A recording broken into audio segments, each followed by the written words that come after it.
Not every athlete gets the chance to take the field with their own sibling, let alone right alongside each other, defending their own goal. It's like an immediate dap up, give them a hug, and let's go to work. For the Zaferakis brothers, they do a pretty good job at it, spending the 2019-20 season locking teams down for the Ohio Northern Polar Bears. Ian, a senior, and Cole, a freshman. Growing up, we were very competitive, you can say. We were very back and forth, oh, I did this better. Oh, no, you didn't. I did it better, and that sort of thing. So it's cool to kind of see the two paths collide in the final year of his collegiate career. Although they didn't have the pleasure playing together while at Liverpool High School, their journeys would meet at the college level, each with a similar path. Honestly, it was a fluke.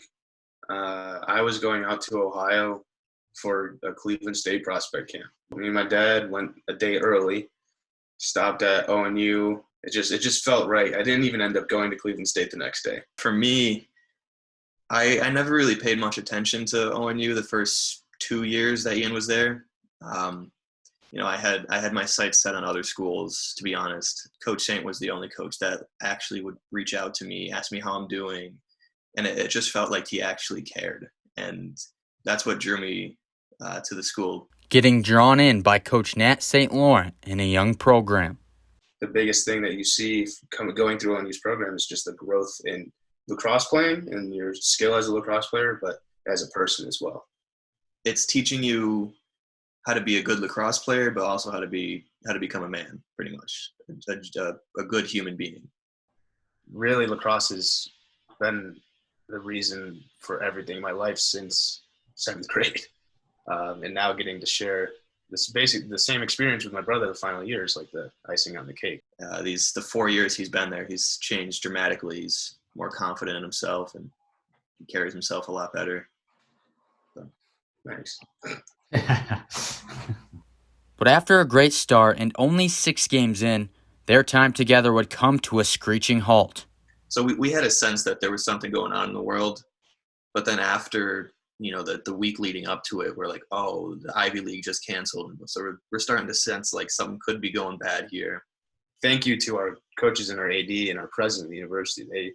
They had said to us explicitly, we are not canceling sports until the NCAA or the conference says we have to. But then we get in the locker room and we find out that no, there is no game on Saturday. This is the last practice. And so that was really the thing that hit hardest, that there is no next game.